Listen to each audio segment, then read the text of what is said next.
Bueno, buenas tardes a todos.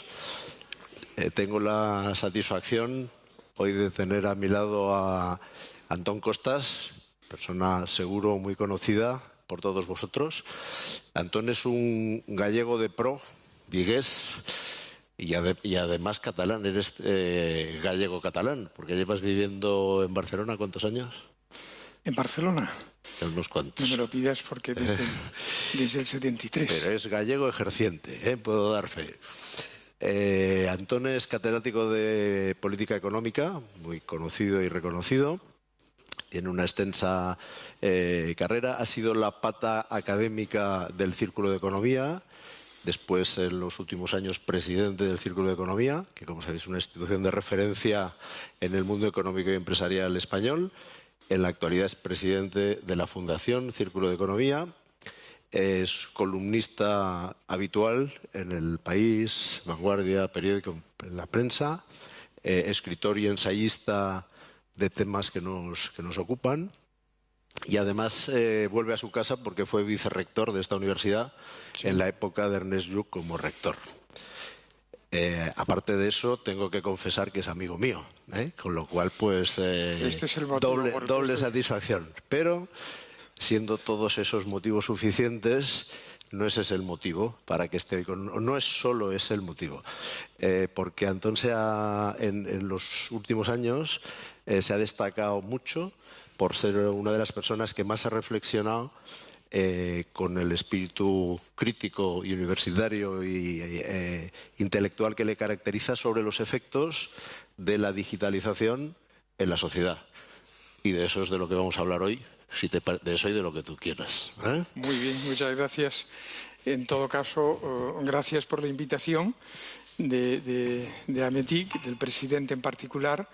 Es verdad, ahora me acordaba, es una satisfacción esa referencia a que he sido vicerrector durante 4 años, con 5, pero 4 con Lluch, en el rectorado de Ernest Lluch, y la remodelación de todo lo que estamos viendo y del Palacio y de Caballerizas se hizo durante nuestro mandato. Por lo tanto, es una alegría volver aquí. Muy bien. Y gracias por esta presentación. Escuchándolo, me ha venido a la memoria una anécdota que se cuenta de don Miguel de Unamuno, que imagino que en un momento como este, en un escenario como este, el presentador se refirió a él de forma halagadora. Pero bueno, el moderador tiene que ser moderado, comedido y acabar. Pero en el momento que parece que don Miguel le echó la mano y le dijo: siga, joven, que mi ego da para más, ¿no? Entonces, escuchándole, yo ya estaba contento. Oye, sigo, puedo seguir. En que continuaras. Puedo seguir. Muchas gracias. Muy bien. Bueno, pues entonces, si te parece, empezamos con alguna pregunta que te voy a lanzar, que sería una de orden general, después iremos a lo más particular. Y la de orden general sería: ¿tú crees que la digitalización a la cual nos dedicamos es buena para la economía? ¿Es buena para la sociedad? ¿Y es buena para el individuo? Hombre, comenzamos bien, creí que podíamos comenzar con otra más fácil, ¿no? Cuando uno habla de lo bueno y lo malo, está de hecho explícita o implícitamente utilizando algún criterio ético y moral para decir si una cosa es buena o mala, ¿no? No sé, la tecnología me puede permitir ir a mayor velocidad por una autopista, dice, eso es algo objetivo, dice, pero ¿es bueno o malo? Dice, mira, ahí hay un criterio, usted está teniendo implícitamente un criterio moral, un criterio de tipo ético detrás, ¿no? En ese sentido, mi respuesta inicial sería: depende. Quizás se nota mi condición de gallego, ¿no? Depende. Depende, ¿por qué? Porque a mi juicio las cosas no ocurren por sí solas, ¿no? El avance en un determinado ámbito del conocimiento esto puede tener efectos positivos para el progreso social de una sociedad, para el progreso moral de una sociedad, pero esos efectos positivos no vienen, insisto, en general por sí solos. Necesitan que se utilice ese mayor conocimiento, en este caso tecnológico, que se utilice para bien, ¿no? Y no para mal. Y sin embargo la historia me dice, la historia del siglo XX, para no ir más atrás, que en muchos casos los conocimientos, el avance científico y el avance tecnológico puede ser usado de forma perversa. Y esto es algo que tenemos que tener en cuenta. Hace poco leía que unos 1.600 empleados de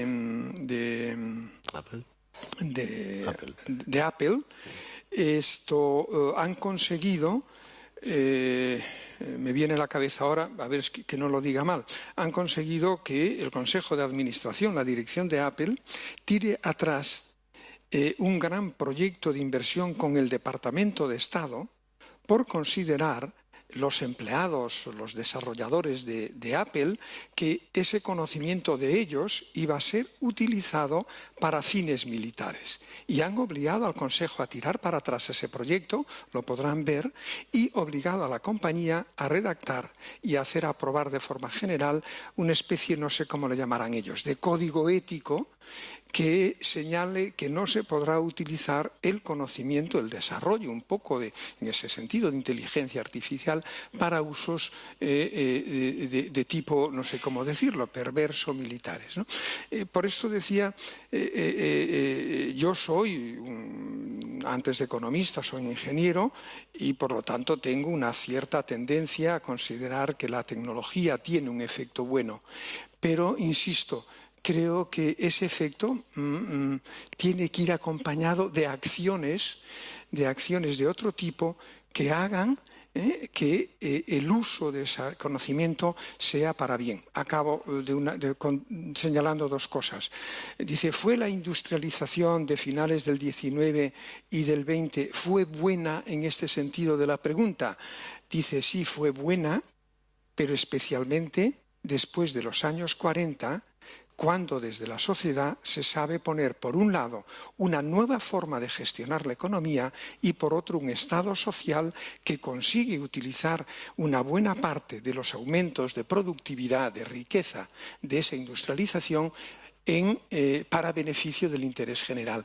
Pero la industrialización en sus primeros momentos, recuerden, provocó una de las etapas más espectaculares de desigualdad en nuestros países, las novelas de Dickens, ¿no?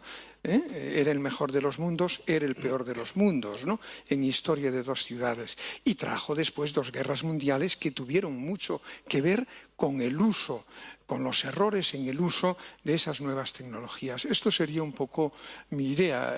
Creo que puede ser para bien, creo que la digitalización será para bien, pero cuidado, esos efectos benéficos no vendrán por sí solos. Muy bien. Bajamos aún más, Muy bien. descendemos. Las sociedades de los países industrializados están viviendo un proceso de aceleración de la concentración de la riqueza, un tema que te ha preocupado expresamente, mucho, sí. Cada vez en menos manos, y una precarización salarial y de condiciones de vida de grandes partes de la población, con una progresiva disminución de las clases medias, que han sido el soporte fundamental de los sistemas de las sociedades democráticas.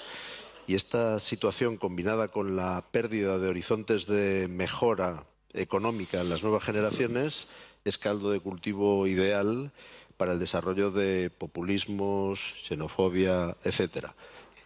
¿Qué podría hacerse, en tu opinión, para evitar este fenómeno y cómo podrían ayudar las tecnologías digitales en esa línea?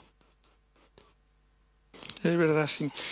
A mí me ha preocupado la desigualdad como economista y como ciudadano un poco antes ya de lo que fue la crisis financiera del 2007-2008, porque a mi juicio el nivel de sobreendeudamiento que había en nuestras economías antes del 2007 o 2008, por coger ahora el evento de Lehman, ¿no? El 10º aniversario de Lehman ahora, me preocupaba la desigualdad porque creo que la respuesta que se estaba dando al retorno de la desigualdad a niveles similares a los que habían existido antes de la Primera Guerra Mundial, lo que acabo de hacer de referencia ahora, ¿no? Ese retorno de la desigualdad para mí era muy, muy peligroso. Yo lo atribuía, ese retorno de la desigualdad, entre otras cosas, atribuía el sobreendeudamiento de los hogares y de las empresas y de la banca en gran parte a la desigualdad. Porque miren, el capitalismo es un sistema económico, como diría, maníaco-depresivo, por naturaleza. Tiene fases de euforia y fases de depresión. Y tú no puedes decir, no, deme el sistema, pero solo en su fase de euforia. Dice, no, o si lo quiere, tiene que coger las dos fases. ¿Por qué digo esto? Porque el capitalismo es el único sistema económico de la historia que funciona no con el consumo de los ricos, de la nobleza. El capitalismo funciona con el consumo de las clases medias y clases trabajadoras. Por lo tanto, en una situación donde una economía produzca una desigualdad que signifique que clases medias y trabajadoras van perdiendo ingresos y capacidad de compra, el capitalismo no te funciona. Es decir, la desigualdad asesina al capitalismo. ¿Cómo podía resolverse esta situación? De muchas maneras, pero se utilizó la más perversa. ¿Cuál fue? Dice, ahora pónganse en los años 90 y principios de este siglo. ¿De cuál fue? Dice, bueno, como los gobiernos no somos capaces o no queremos de hacer llegar más ingresos por la vía de salarios o de otro tipo de prestaciones a las familias, ¿qué podemos hacer? Facilitarle el endeudamiento. Es decir, yo puedo darle capacidad de compra a mis ciudadanos, insisto, por un lado por la vía de los ingresos salariales o por la vía de facilitarles el endeudamiento, especialmente el endeudamiento a largo plazo. Eso es lo que se hizo y eso es lo que provoca la causa inmediata, a mi juicio, que provoca esto, la explosión de la bomba de endeudamiento y la crisis financiera.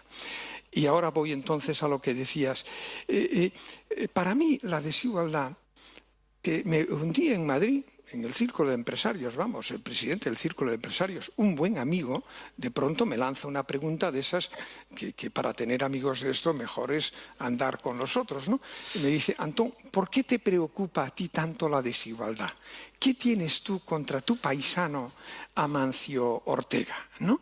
Es una pregunta indiscreta, ¿no? Como mínimo. ¿Por qué me preocupa la desigualdad? Porque la desigualdad es un poderosísimo disolvente del pegamento social que tiene que tener una sociedad, especialmente una sociedad liberal con economía de mercado, para poder funcionar. ¿Me ven? Si metafóricamente me lo ven.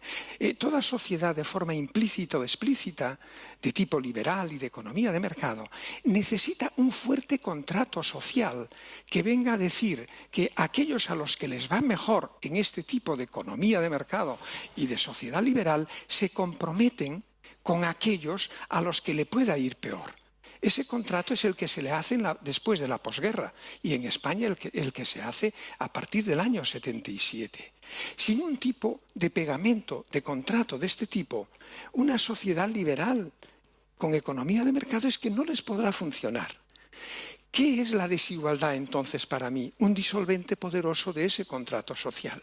Por eso me preocupa la desigualdad. A la pregunta que me hacía este amigo, presidente del Círculo de Empresarios. Dice, ¿por qué? Dice, porque a mí me gusta la economía de mercado, no cualquier tipo de capitalismo, no me entiendan mal, porque el capitalismo son manifestaciones patológicas del sistema de economía de mercado que defendemos un buen número de personas. Yo soy partidario de la economía de mercado, de un capitalismo competitivo, pero yo veo, y de una sociedad liberal, pero yo veo que la desigualdad, Pedro, es un disolvente de estas dos cosas que a mí me gustan. Por eso me preocupa la desigualdad. ¿Qué podemos hacer frente a ella? Miren, no es pesimismo, creo que va a aumentar. Creo que en el futuro inmediato, en los próximos años, quizá una década, va a seguir aumentando la desigualdad. Y la cuestión es cómo vamos a poder un poco mantener esa sociedad liberal y esa economía de mercado en un escenario de aumento de desigualdad hasta que algo la haga revertir. Y aquí, y no entro en hay a lo largo de la historia dos formas de hacer revertir situaciones históricas de elevada desigualdad. Uno es mediante fuerzas benignas y otra es mediante fuerzas malignas.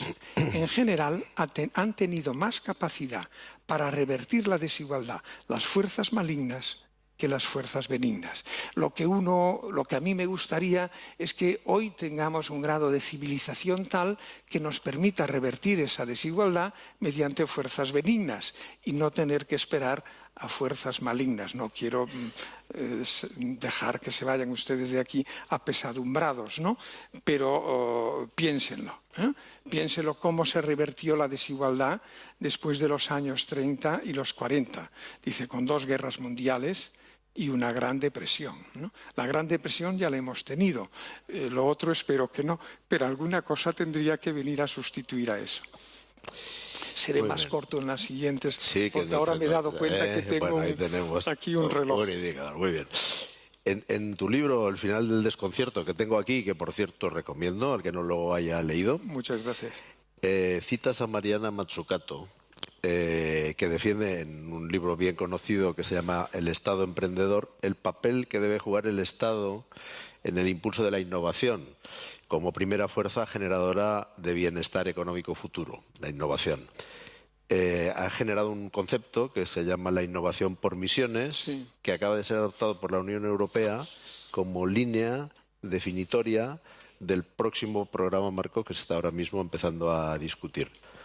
¿Estás de acuerdo en sus teorías y cómo crees que se podría aplicar en caso de que estés de acuerdo en nuestro país? Vamos a ver rápido, mirando el reloj. Sí, el término de misión, estamos en una etapa donde hemos de crear nuevos conceptos o dar significado nuevo a algunos conceptos antiguos, ¿no? El término de misión, por cierto, lo utiliza en la última carta que el presidente de Blackstone envía todos los años, probablemente la han leído, ¿no? a todas aquellas empresas, a los CEOs de aquellas empresas donde el fondo de inversión tiene. Y habla de misión, que él va a exigir, ¿no? en las juntas generales y en los consejos donde están, que los CEOs le digan cuál es la misión de esa empresa. Habla también del término misión, como Mazzucato, ¿no? Yo creo que hay que entenderle en el sentido de que hoy la empresa o un Estado, pero especialmente la empresa, no puede tener un solo objetivo, ¿no? En este caso, la maximización de los beneficios que tienes que darle. Sentidos diferentes. En términos de los que emplea Mazzucato, yo creo que aquí está claro, y para ella está claro, cuando habla de Estado emprendedor, aquellos que hayan visto el libro, no está hablando del viejo debate, ¿no? De que el Estado nacionalice y pase a tener un papel protagonista. No habla en ese sentido. Habla en un sentido de una política industrial moderna, estratégica, donde Estado y los sectores económicos respectivos de cada una de esas misiones colaboren de una forma nueva. Y en ese sentido yo creo que ella tiene algunas ideas que están bien. Una de ellas es que nuestros estados, que somos en definitiva nosotros mismos, ciudadanos constituidos en Estado, tenemos más activos potencialmente productivos de los que estamos utilizando. Es decir, el Estado tiene más activos de los cuales saca escasísimo rendimiento. Y ese Estado emprendedor viene a ser un Estado que sea capaz de extraer de esos activos no utilizados o infrautilizados esto mayor rendimiento. Y un ejemplo concreto, ella dice, especialmente para Estados Unidos, ¿no? Dice, el presupuesto en investigación en I+D de los países actuales desarrollados es espectacular.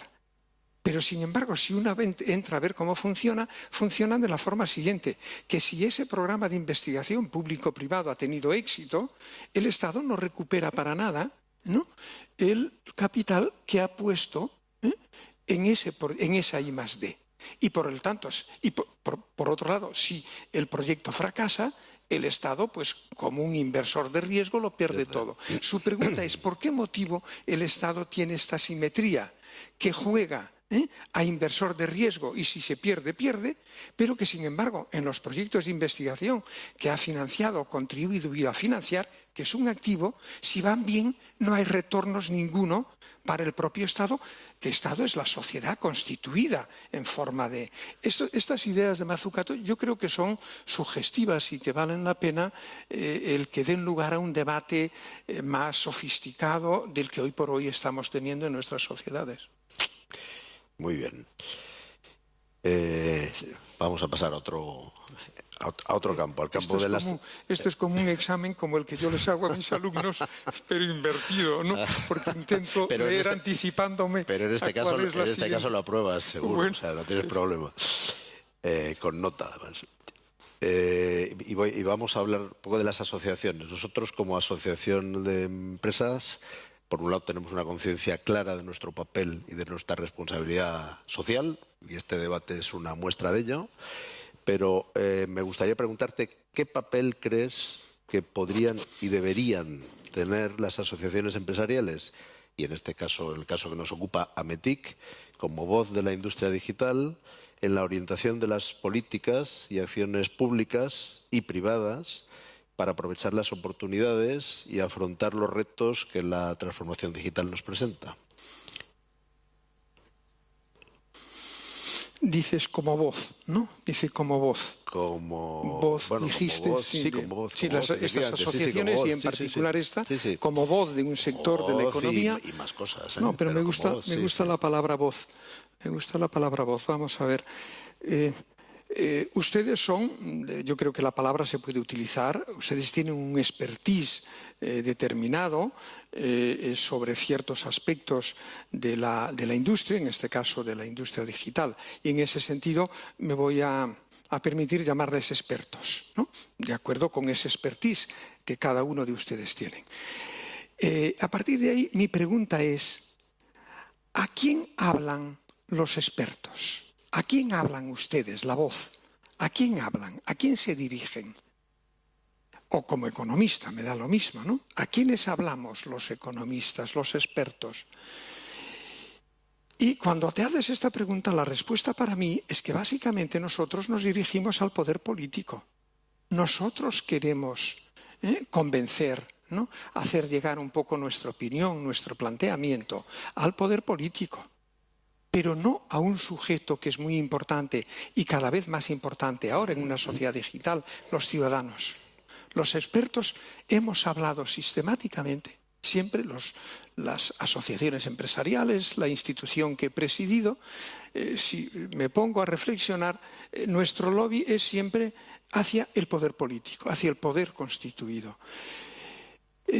Quizá esto sea uno de los motivos, pienso ahora, de un hecho nuevo que nos ha sorprendido, que es la desconfianza de la sociedad en los expertos. No sé si están de acuerdo conmigo. En el Brexit se vio muy claro, de una manera muy clara. En Estados Unidos se vio muy claro. Yo creo que aquí también hay una desconfianza de la sociedad, o al menos de una parte importante de la sociedad, en el papel que nosotros jugamos, en la opinión que damos. Pero ¿de dónde viene esa desconfianza? De tal forma hoy, que fue más manifiestamente en el Brexit, ¿no? Dice, no quiero escuchar a expertos. Mi opinión, no quiero que esté influido por los expertos. Dice, ¿pero por qué? ¿Por qué? Probablemente porque si nos identifica con un poco las élites del poder político, del poder empresarial. Yo creo que asociaciones como esta, o como la que yo he presidido, tenemos que plantearnos no dejar de hablar al poder, de dirigir, pero sí hablarle también a la sociedad. Porque si no somos capaces de hacer eso y con éxito, lo que estamos viendo hoy de manifestaciones de populismo político, pero de demanda social de populismo, va a continuar. Va a continuar. Y no nos debería sorprender. Y creo que en parte es, insisto, porque no estamos jugando bien como instituciones empresariales o instituciones civiles, no estamos jugando bien el papel que tenemos que desarrollar, un papel legítimo, pero no lo estamos jugando bien. ¿En qué sentido? Yo creo que no estamos siendo capaces de incorporar a nuestro discurso el interés general. Cuando hablamos se nos nota demasiado, quizá porque no lo sabemos hacer bien, no porque seamos demasiado egoístas. Se nos nota mucho nuestros intereses más inmediatos y probablemente los ciudadanos en general, cuando nos ven, nos identifican, insisto, como una parte de esas élites que con lo que van buscando son su propio beneficio, el mantener el privilegio frente a lo que ellos ven, ¿no?, como un daño para su progreso, para su situación. Yo creo que aquí ese hablarle a la sociedad tiene que ser un objetivo de nuestras organizaciones y de la vuestra. Hoy es exagerado, esto no es una denuncia, no me lo veas mal, pero me puse a leer el programa de este seminario, que ya en mi época pues era en mi época como vicerrector, un gran seminario de final de curso. Y no he visto en el programa, digamos así, no me lo vean mal, más que expertos del sector. Sé que hay, yo no lo sería, soy un ejemplo de eso, hay algún que otro catedrático y miembro de tribunal en el programa, lo oís, pero yo creo que está muy poco presente en nuestra conversación esa sociedad a la cual tenemos también que dirigirnos mediante nuestra voz. Tomamos nota. Para la siguiente edición tomamos nota. No te olvides de mí, por cierto. No, me olvidaré de ti. Oye, la semana pasada Bill Gates escribió en un blog, en un artículo, proponía una nueva métrica para la economía. Dice, porque hay que incorporar la tecnología, la tech, dentro de esas medidas. Como economista, ¿qué opinas de esa propuesta? Sí, es un reto técnico, ¿no?, importante para los economistas, porque sabemos medir bien el capital convencional, ¿no?, el tradicional lo sabemos medir bien, pero no sabemos medir hoy por hoy lo que llamamos activos intangibles, ¿no? Y sin embargo da la impresión que al menos en sectores como el de ustedes, este tipo de capital nuevo, intangible, tiene una importancia espectacular, ¿no? En ese sentido me parece que Bill Gates decía, bueno, cuando una empresa convencional hace quiebra, los acreedores aún tienen una serie de activos, ¿no?, sobre los que poder un poco recuperar parte de su capital. Dice, pero en una empresa realmente basada estrictamente en activos intangibles, si quiebra es que no sabes lo que queda. Deben quedar patentes, imagino, este tipo de formas de capital nuevo que hoy por hoy son difíciles de medir. Es también difícil de medir, y es uno de los grandes debates que hay en economía, el impacto que esta nueva forma de capital tiene en la productividad, ¿no? Y esto nos desconcierta, aunque ya pasó en los años 40 y 50, es decir, vemos un aumento espectacular del valor en bolsa de grandes compañías tecnológicas y sin embargo no estamos siendo capaces de recoger en las estadísticas de productividad ese efecto que debería ser esperable de este aumento. Es un gran dilema, ¿no? Pero una cosa, porque una cosa es no medir bien de momento el capital tecnológico y otra cosa que es diferente es no medir bien el PIB. Son cosas diferentes. En el PIB sí que hemos comenzado a medirlo, el índice de desarrollo humano de las Naciones Unidas, el índice también que publica, me viene ahora a la cabeza el Davos, ¿no?, el World Economic Forum, ¿no? Se están midiendo ya la riqueza social de los países con una variedad mucho más amplia, entre 18 y 22 variables nuevas, además de la del PIB, ¿no? Y trae un resultado muy bonito, que es una cuestión que tendremos también que discutir como ciudadanos, porque esos indicadores traen un resultado espectacular. Dos países con el mismo nivel de riqueza convencional a través del PIB, cuando medimos cómo están en el ranking del desarrollo humano, esos países se diferencian de una forma espectacular. Es decir, que la capacidad que tienen los distintos países o sociedades o economías para transformar la riqueza en términos de PIB en lo que sería bienestar social es muy diferente. Insisto, países, Estados Unidos y otro país que tienen igual nivel de PIB o PIB per cápita, cuando le vamos a medir el bienestar humano es en términos de longevidad, es decir, esperanza de vida, variables de ese tipo. Resulta que Estados Unidos se desploma en términos de indicadores de desarrollo humano, que ya los medimos. Pero este es un problema un poquito diferente al que tú me planteas. El que tú me planteas es un problema serio, técnico, importante, que hoy por hoy no tenemos resuelto, porque no sabemos medir muy bien ¿cuánto vale una patente? Pongo por caso, ¿no? ¿Cuánto vale? Pues hoy por hoy no tenemos mediciones de este tipo. Los beneficios esperados, sí, pero no es fácil eso. Es verdad, si Bill Gates lo plantea así, ese es un tema que tenemos delante. Sí. Para tu tranquilidad, Bill Gates no da solución, solo pone el problema. O sea que... Bueno, ya para acabar, porque además ya nos está llamando el reloj, nos está advirtiendo que estamos ya fuera de tiempo. ¿Cuál es tu opinión, en tu opinión, el tema más crítico, si tuvieras que escoger uno, para conseguir que la digitalización sea un éxito para el bienestar futuro de la sociedad nuestra española y cómo podría contribuir nuestra industria, la industria digital, a través de Ametic en su consecución? Esta es fácil. Fácil.